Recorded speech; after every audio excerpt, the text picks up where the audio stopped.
fun to do bad things, but I wanted to do hood rat stuff with my friend. Then you see a pack of Hell's Angels going by, people are going to want to look.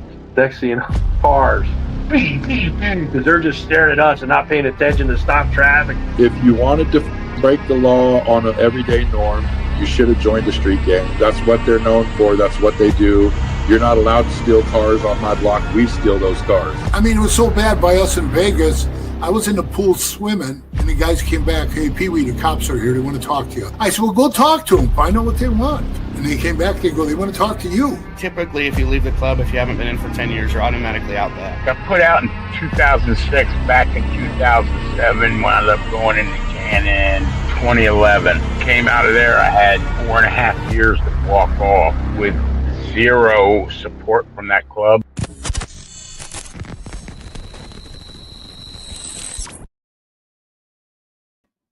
Welcome to this episode of Chatting with Stacks. I'm your host, Bill Stacks, and today we got a whole lot to talk about. We're going to be talking about the British Columbia in B.C., where a Hell's Angel was denied parole. We're going to talk about the Thug Riders. 2 members of the Thug Riders pleaded guilty to organized crime charges, and a bunch of other things.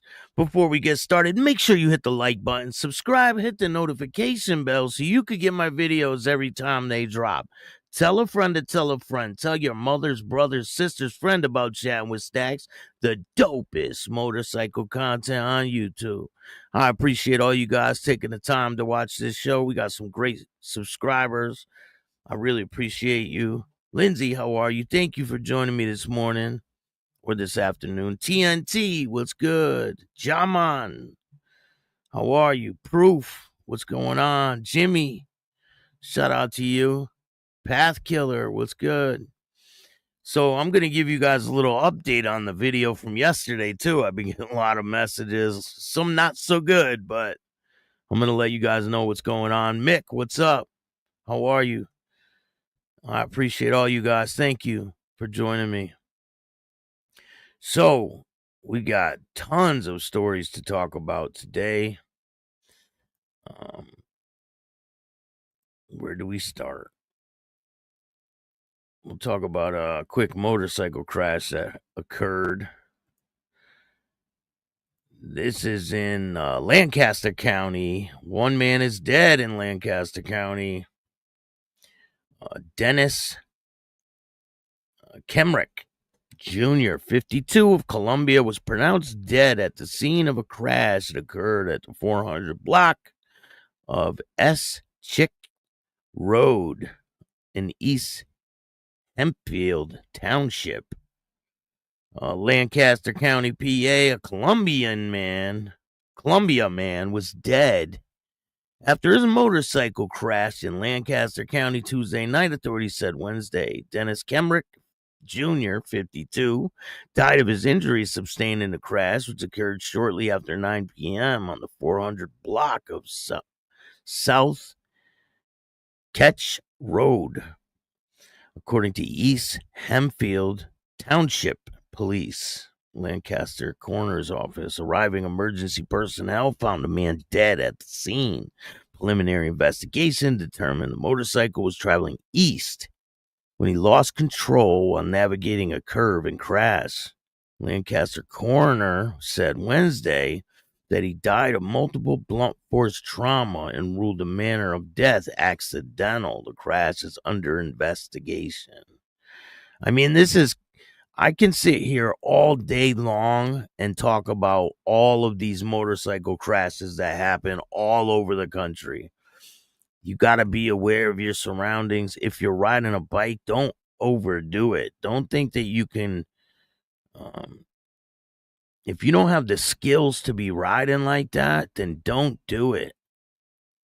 I mean, everybody isn't a skilled professional at riding motorcycles. Some people overdo it and they think they can handle bikes and they end up losing their life over,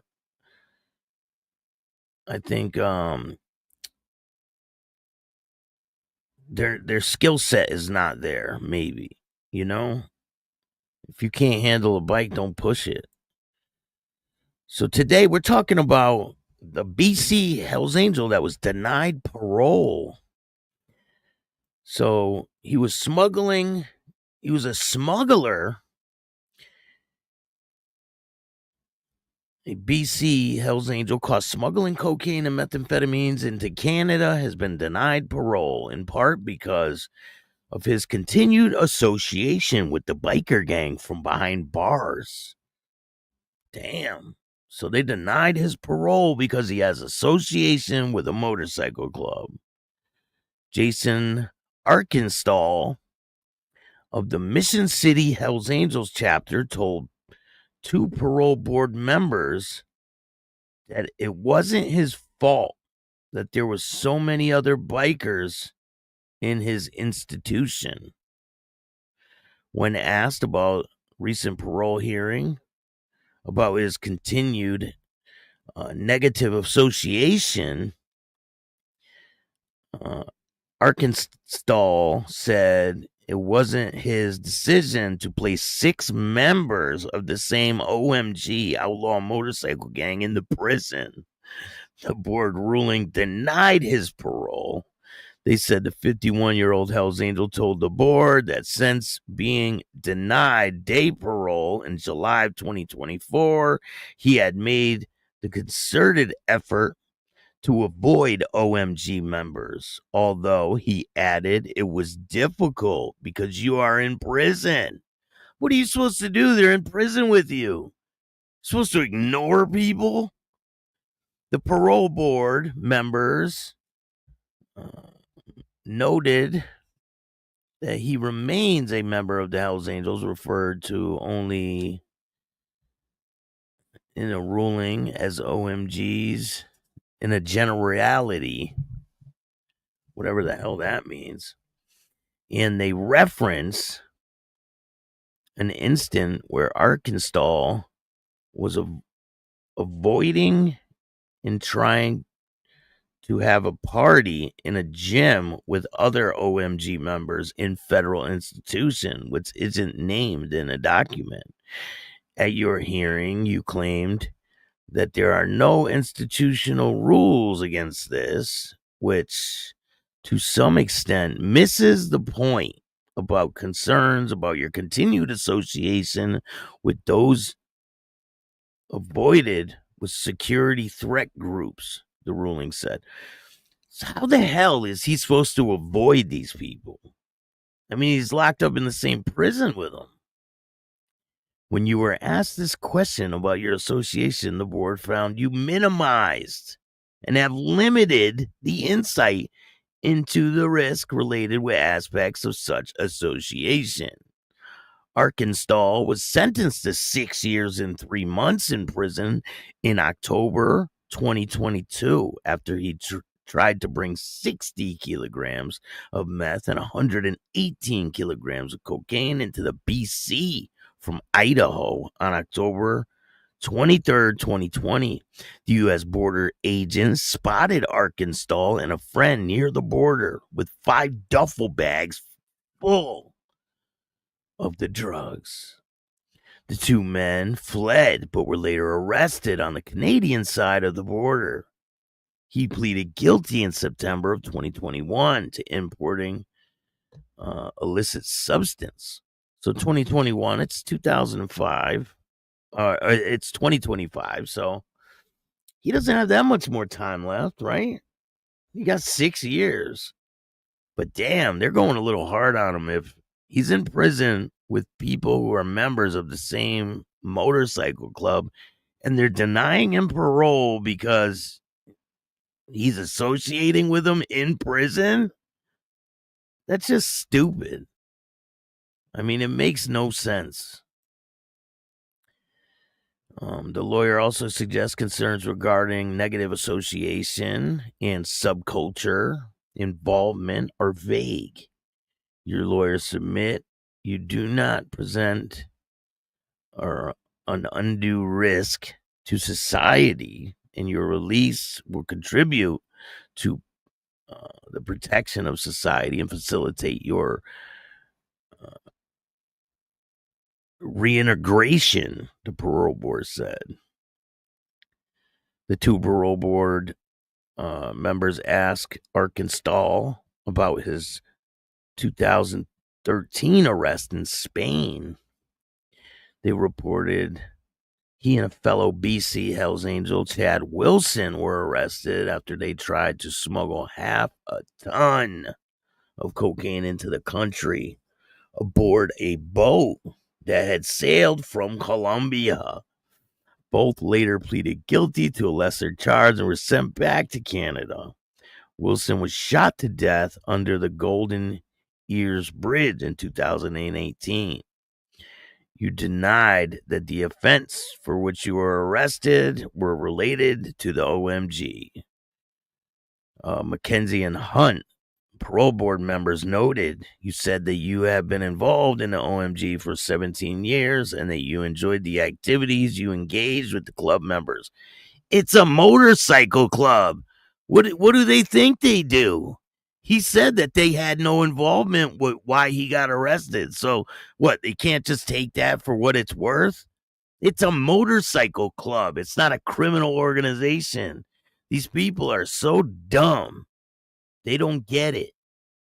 It says you denied that you or any other OMG members committed crimes on behalf of the OMG, but admitted that some of the OMG members, including you, have committed crimes. Okay. That means he's saying it had nothing to do with the club, right?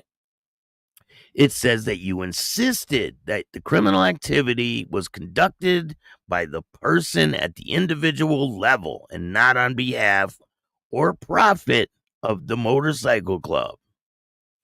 The parole board members credited Arkinstall with making some progress in his rehabilitation, but said his release would pose undue risk to society. The nature and severity of the index offense was serious. You have a fairly extensive criminal history that includes a history of drug-related offenses. You lack insight into the risk factor of your associates, they said. I think that's a bunch of bullshit. What do you guys think of this? Them to deny him parole because he's in the prison with members of the same club. It's just stupid. It's stupid.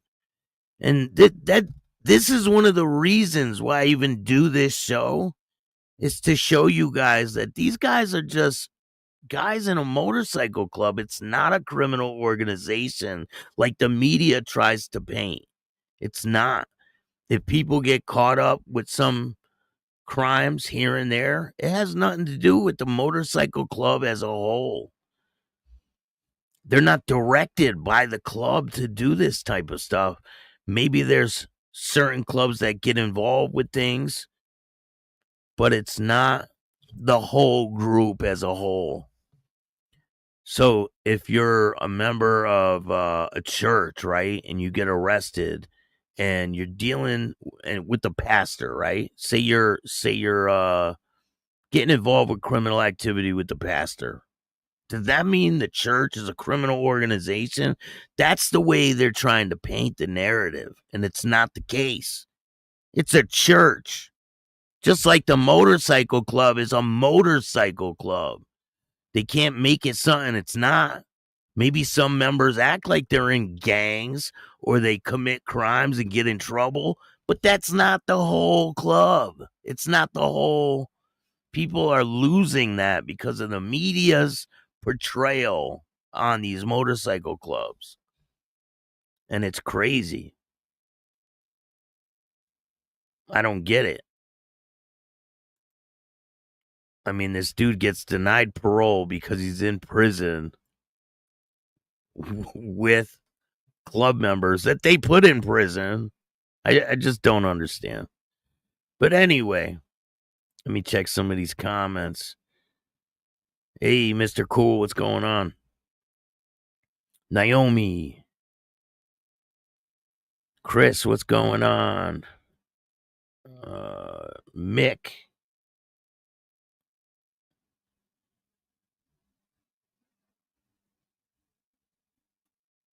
Yeah, a lot of people ain't wearing helmets, you know. Half a ton is a lot. Seen the HA support groups pages on Facebook. They patch women. No, they're all fake. They're all fake. I mean, they're taking people from different clubs and putting Hell's Angel patches on. It's just weird. And a lot of people are reaching out to different people saying, are you a member or a supporter? That's all a bunch of fraud. And people need to be aware of it. And let me make something clear. I'm not in a motorcycle club at all. Never wanted to be. I have respect for all the clubs out there. Richard, what's going on? Spiders Club, how are you? Steve. Nico, what's good? Hardwire. So we're going to talk about another club out of Hartford, Connecticut. The leader of the Loose Cannons Motorcycle Club is going to federal prison.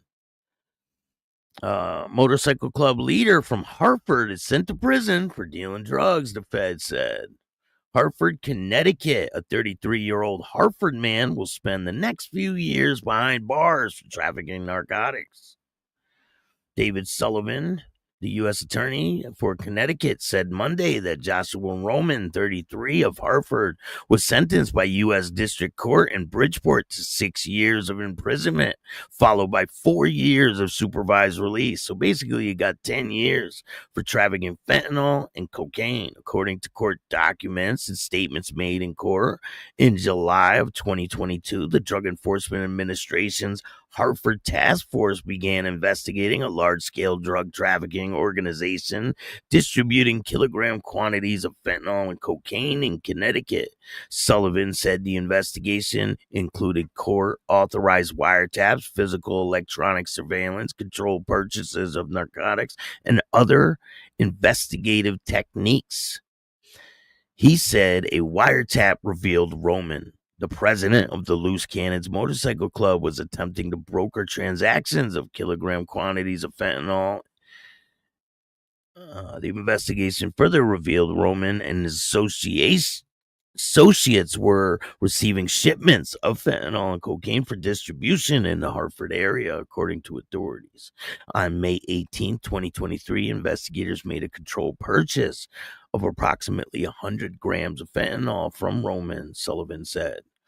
Then, on June 7, 2023, Roman was arrested at his Hartford residence, and investigators seized approximately 50 grams of fentanyl from him. On that date, search of the Loose Cannons clubhouse in East Hartford revealed an additional 50 grams of fentanyl. On May 5th, Roman pleaded guilty to possession with intent to distribute 40 grams or more of fentanyl. Roman, who is released on a $100,000 bond, is required to report to prison on October 22nd. And that sucks. I know what that feels like when you have to go to prison. You have to basically walk yourself there. It's not a good feeling. In other news, if you guys aren't aware, the Pagan that was on trial in West Virginia, it was basically a hung jury. They could not come to a conclusion. So now they're trying to figure out now if they're going to drop the charges against him or if they're going to try him again. And I mean, I think if they bring up the trial and they can't come up with a verdict, they should probably just let it go, right? I mean, it's probably only right? What do you guys think?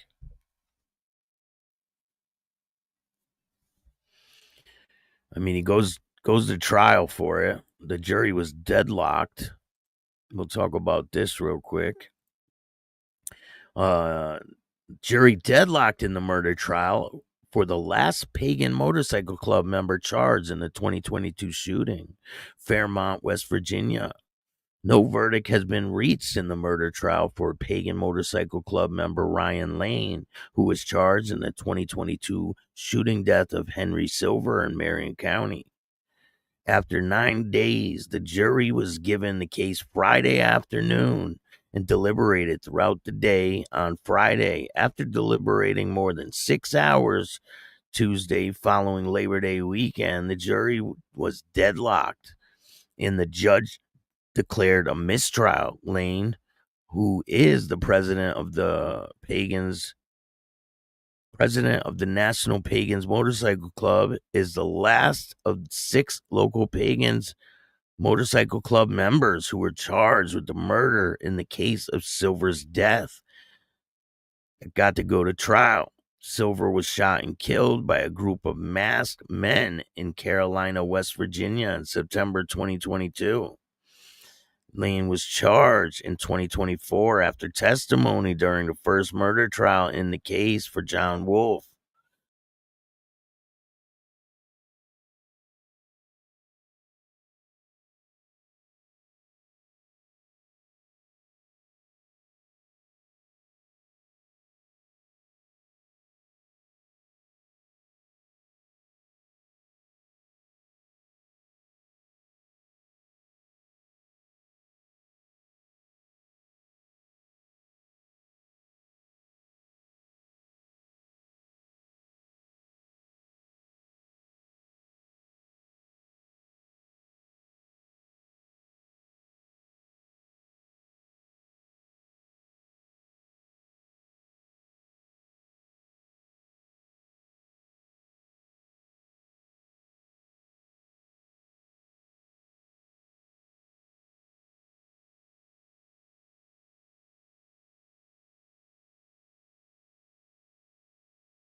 Can you guys hear me? Something happened with the computer, booted me out.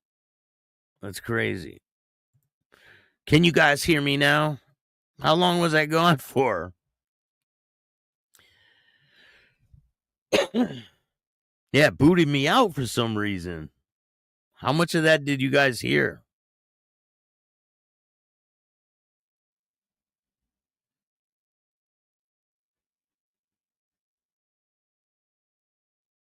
Did you guys hear the part about him being found well, it was a deadlock jury. Did you hear all that? Steve, what's good? About a minute out. So you guys didn't hear that whole thing? Damn, man. I'm thinking you guys heard it all.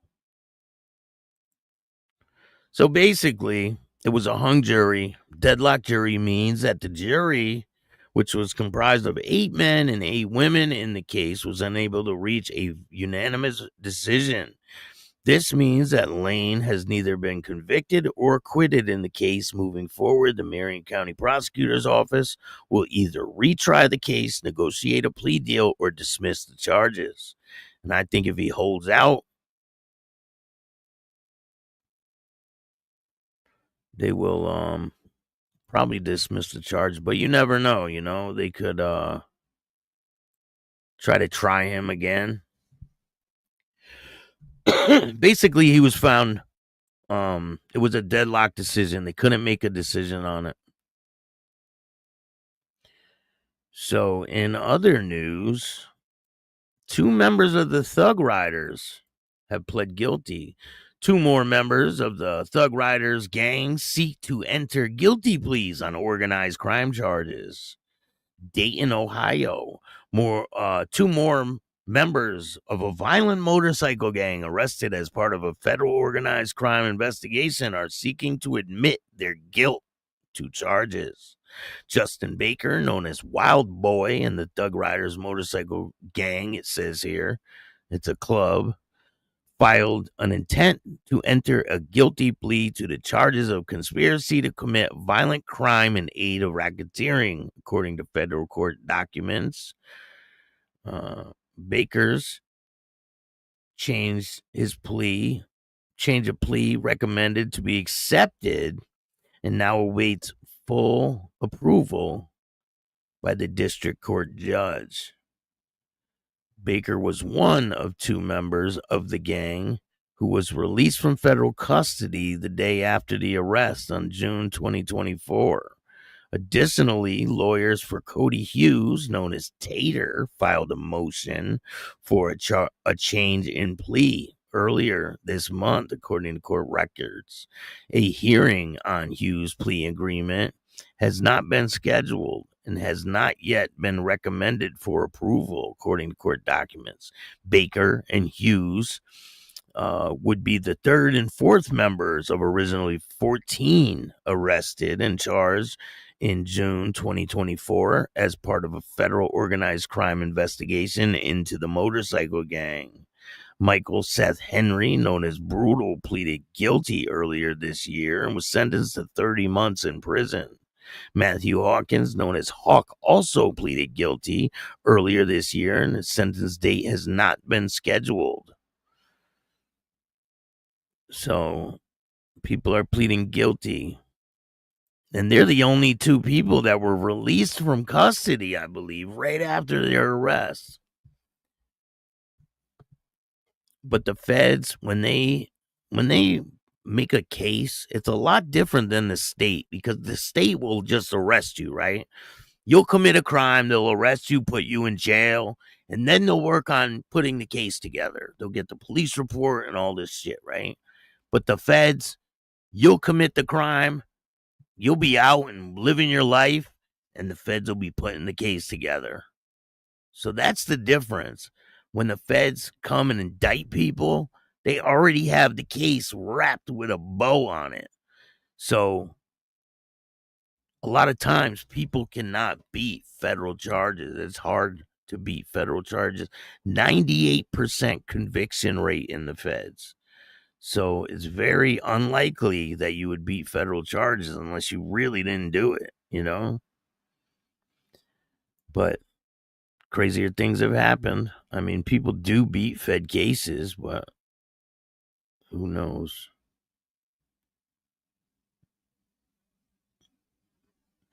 Hardwire says they called him tater salad. Unless it's on video. Speaking of that, man, I shouldn't even say it. Yeah, I'm going to save that. But anyway, remember the Pagan rally that was supposed to happen, and they were trying to scare the public about it? Oh no, 700 members are going to be in Colorado. Tell the police department and all this stuff. Well, it was in Oak Creek last month. Originally, 700 members would be gathering. It was the same weekend that the Crosso fire was at its peak. Rowett County Sheriff's Office says it ended up only being 30 or 40 people. They only made 5 traffic stops, and one person was stopped twice. And that person was arrested for DUI and DUR, whatever that means, which is driving under revocation of driver's license. That's what DUR is. So that's funny. They didn't even show up. The 700 people that they posted about, I mean, they made this big story about it. You're dead right. I know full patch members who work as electricians did a crime in their life, and others have killed and did God knows what. But no club isn't a criminal enterprise. 100%. Listen, the motorcycle clubs are just motorcycle clubs. If people get in trouble, it has nothing to do with the motorcycle club. Even if it's a bunch of them from the same club that get in trouble, it still doesn't reflect the whole club as a whole. That's where the media is trying to twist things and make it like, oh, the whole thing is a criminal enterprise. It's not. It doesn't work like that. It's a motorcycle club. I mean, listen, back in the day, there was patched women. There was a Hell's Angel patched woman. She had her own cut and everything. I'm going to bring you that story in a little bit. I mean, it's crazy. So we all seen the video from yesterday, right? The crazy video that's going viral. Has over 1 million views on Facebook. So I've been getting some messages from a lot of different people. And the guy who shot the video allegedly messaged me and told me to take it down. He said he's receiving threats and blah, blah, blah.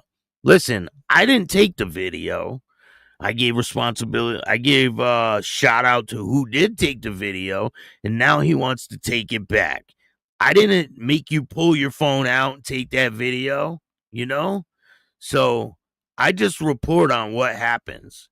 So, I mean, he said if one more threat happens against me or I'm going to send them your way, have at it. I mean, I don't know what to tell you. I just report on what's out there. Allegedly, after the video camera went off, they fought and everyone walked away. I mean, that's not a bad thing for everyone to walk away.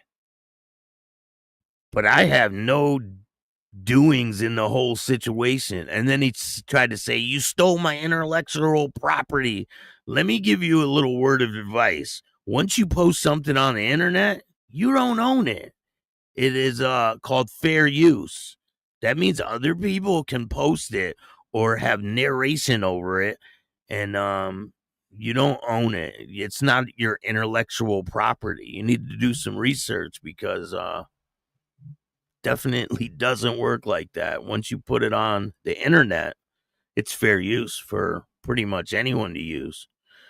So you might want to do some research about that, okay? And I don't know what to tell you about the threats you're receiving.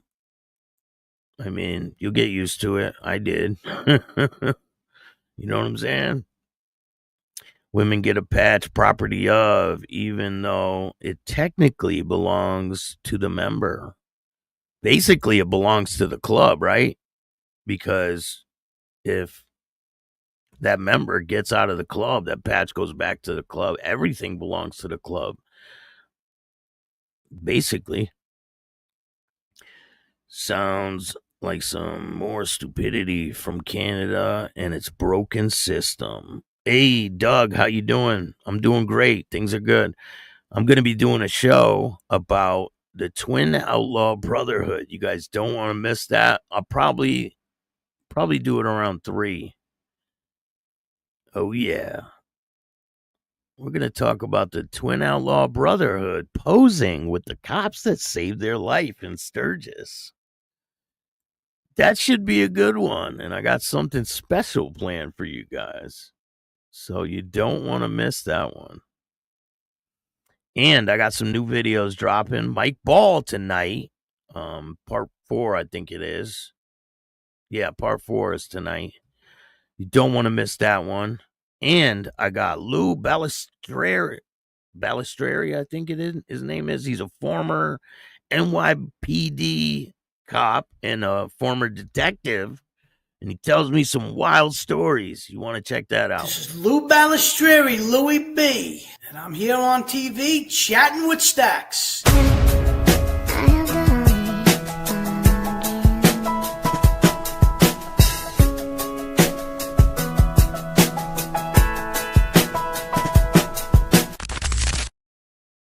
That one's pretty good. He's got some pretty good stories for you guys, so you don't want to miss that one. And then I got a lot of Twin Outlaw Brotherhood for you guys. I know how you love that. Joe, coming with the AR. Something. And nothing. Nowhere in life. Nowhere in life. Why are they crying? Does anyone know that? Why were they crying? Are they just overjoyed or something? I mean, I don't understand why they're crying for. You know how many threats they probably get? The Twin Outlaw Brotherhood. It's just crazy. But yeah, I'm going to bring you guys some more content. We're going to have some updates on some different things that I've talked about in the past. And we're going to keep it going. I appreciate all you guys. Thank you for joining me today. Oh yeah, we're going to go to Colorado later. We're going to take a ride to Colorado. If you guys like this show, hit the like button, subscribe, hit the notification bell so you can get my videos every time they drop. Tell a friend to tell a friend. Tell your mother's brother's sister's friend about Chatting with Stacks, the dopest motorcycle content on YouTube. I appreciate all you guys. And remember, don't be a bitch. And all new at 5, a major organized crime bust. 23 people under arrest now accused of stealing guns and cash. Today, police revealed 4 organized crime groups are wreaking havoc. From aggravated robbery to kidnapping, burglary, and more. Let's take a look at this. New pictures from court documents in this case. These are a few of the people who have been charged. And investigators say the money, tens of thousands of dollars, is all stolen.